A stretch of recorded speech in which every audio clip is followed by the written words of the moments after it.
Hello, the Yorkshireman now living in Wales, and I'm back again. Right, so comrades, I hope everybody's well, and you're sitting down for a bit of a story about 20 mile an hour and what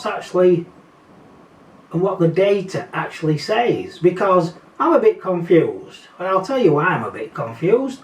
For the simple reason, I do remember once upon a time I was told this, we were all told this actually, however none of us really bought into it, but this bloke here was telling us this tale, and 20 miles an hour limit in Wales will save NHS £90 million a year. Right, well you can't fault that, can you? Right? And what I will say straight away is I literally take everything at face value. So when you tell me that, I want to believe it. I do believe it. It then goes on to say at the bottom bit here is, oh wait, I know, was it? Yes, Mark Drakeford, who is now doing something else actually. Imminent rollout, it will save thousands of lives and millions of pounds. Right, so I'm looking for two things as I go through this latest data. What I'm looking for is I'm looking for thousands of lives to be saved, and because of that we can save the money. Now, the way my mind works is that if we've not saved any lives, then we've not saved any money, because that's by default. Now, so you have to just like work with me with that. So I sort of go through all of this, and it's worth just going back a little bit in time to Lee Waters. Yes, that bloke, Lee Waters. Oh, it would appear is now Deputy for Climate Change. I don't know if he always was. I thought he'd got binned. Maybe I was wrong. Maybe he's back on it again. And all he says is the clear aim: reduce speed of vehicles, reduce deaths and severe injuries. So everything should be lower. Right, excellent, there we go.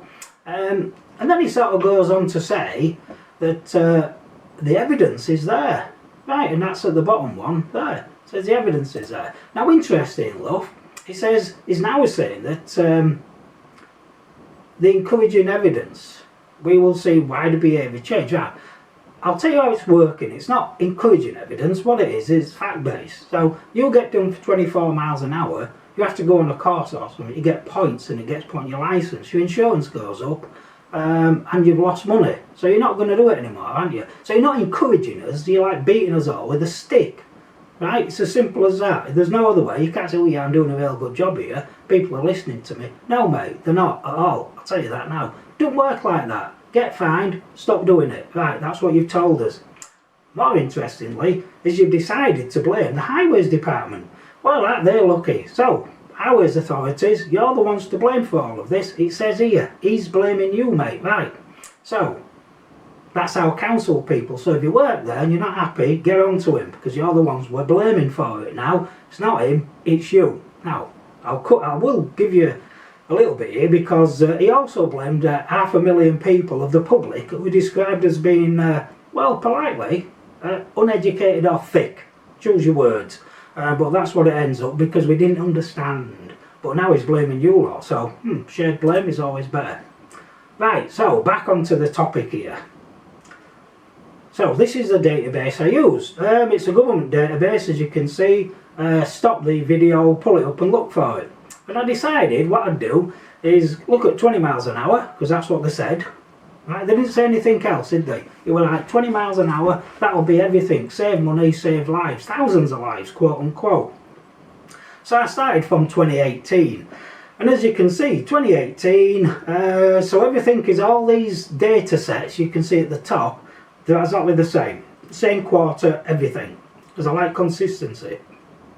But what we've got there is there were 25 in 2018. Gone to 2019, and now we have 14. Oh, so it's gone down a bit, so that's good. Remember, 20 miles an hour wasn't introduced then, so this is pre 20 miles an hour. So in 2020, we had 23, so that's not bad. In 2021, we had 26. And then we get to 2022, we get 39 with one fatal. And then at that point, we then start getting into bigger numbers. And this would be, I imagine, about the time maybe some trials were going on with 20 miles an hour, or maybe 20 miles was being introduced. Right. But we seem to have jumped up to 63 and one fatal. Right, okay, remember all the data sets are the same. Now, biggest surprise ever, wow, get ready, 2024 we have 300 collisions and 4 fatals. Right, so I'm missing now the thousands of deaths and lives saved. I'm missing that. So am I a bit numb? Because I can't see it. And I've just gone through the data set. And here's a little bit of a summary going from 2022 all the way to 24. So we go 39, 63, 300. Wow, well done. You've just managed to make things worse. Good on you. You've also managed to possibly create 3 more fatal incidents. Well, oh, you're happy with that, you what? Right. So at that point, I then thought to myself, right, let me see how I can look at this.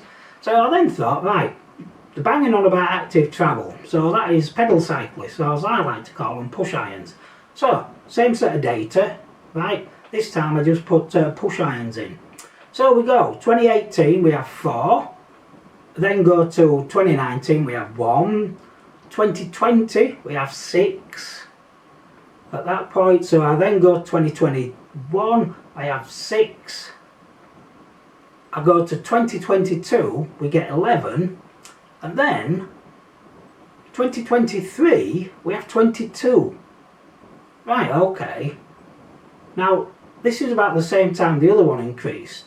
Accidents overall. And then, we then get to 2024, and we've got 50. So, for some reason, things are getting worse. So if you think about all these different figures, so I'll go back to the summary slide here, where I put it all on. So, we've got from 63 to 300. Well, I don't get that. So, in summary then, and I can do a nice summary on this, accidents at 20 miles an hour up, fatals are up, we can't have saved any money because we've got more accidents to deal with, or incidents, or whatever you want to call them. We've also got more people who are having to deal with fatals. So, do I call it a roaring success? No. Would I say that potentially this bloke here, Mr. Drakeford, has misled us all? And everybody else involved? Because look, let me remind you, save £90 million a year. Yeah, we know that's not going to happen. In fact, it's costing more. And save thousands of lives. Well, no. He's failed on that as well. Right, anyway, if you think I'm wrong, just let me know.